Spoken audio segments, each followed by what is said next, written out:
This is the 25th anniversary edition of R.E.M's Monster album.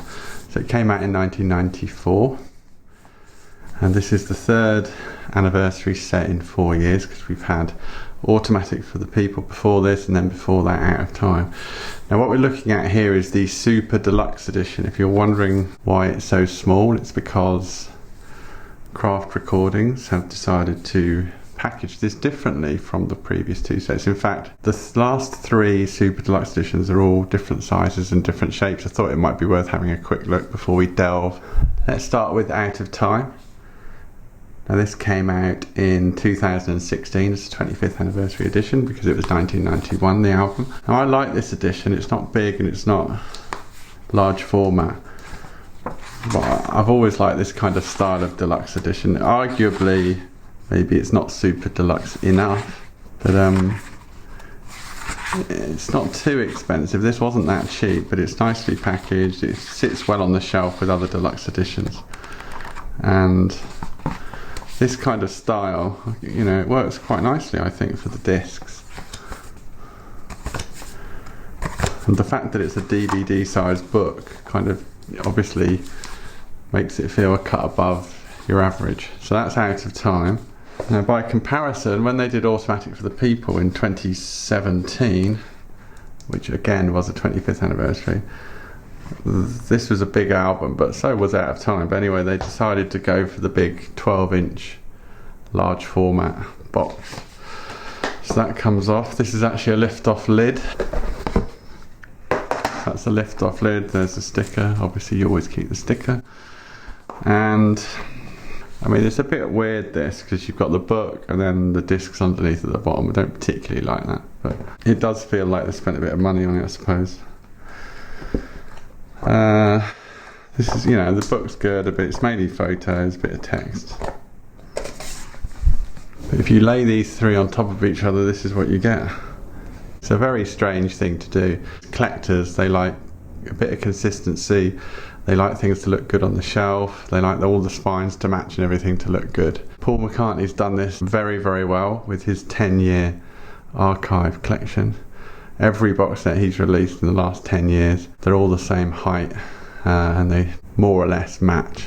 With Craft Recordings, they're obviously experimenting as they go along. For whatever reason, they felt the big format didn't work, it was too expensive, people didn't like it, whatever, but they've now changed to a completely different style. So let's have a close look at what this monster set looks like. In case it's not clear, there's a normal CD.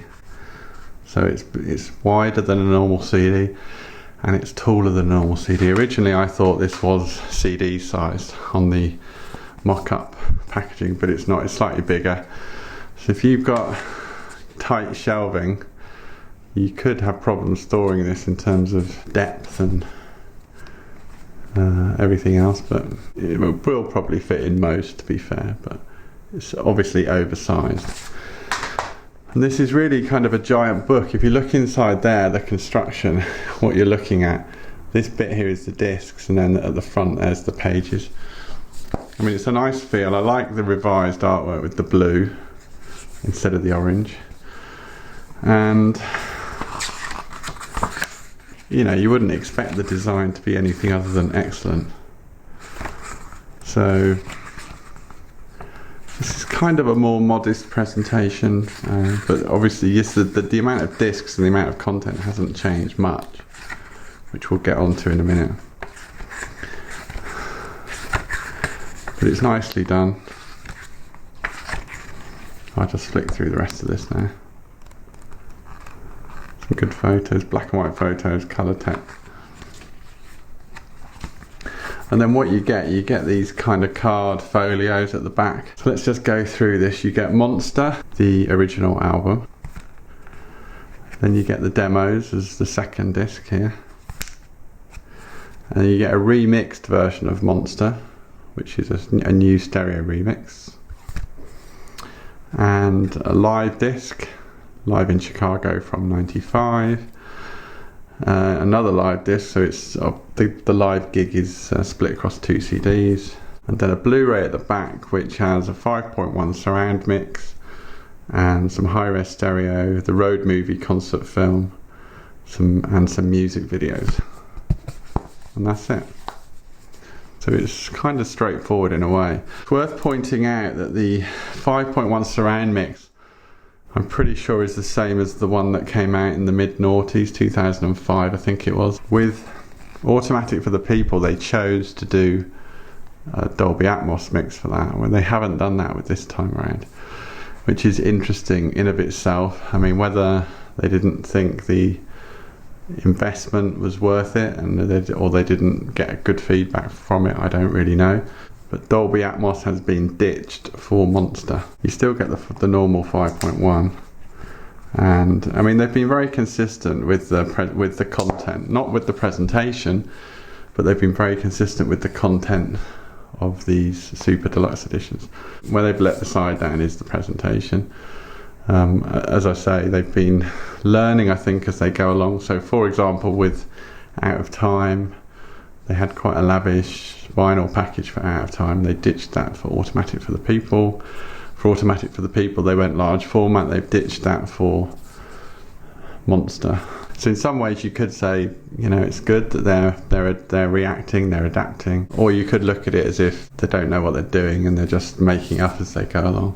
I think it depends on how generous you want to be, but this set is about £50, something like that, which is a bit like Out of Time. It's definitely on the high side. I think looking back on it, this is just me guessing, but I'm pretty sure that they got some negative feedback with the pricing of Automatic for the People, because that was about £80. It started off as £80. It has come down. There's been a few deals, but for 4 or 5 discs worth of content, I think people thought that was too much. So maybe sales were disappointing. They felt like they had to react and they had to do something different, and that's certainly what they've done with Monster.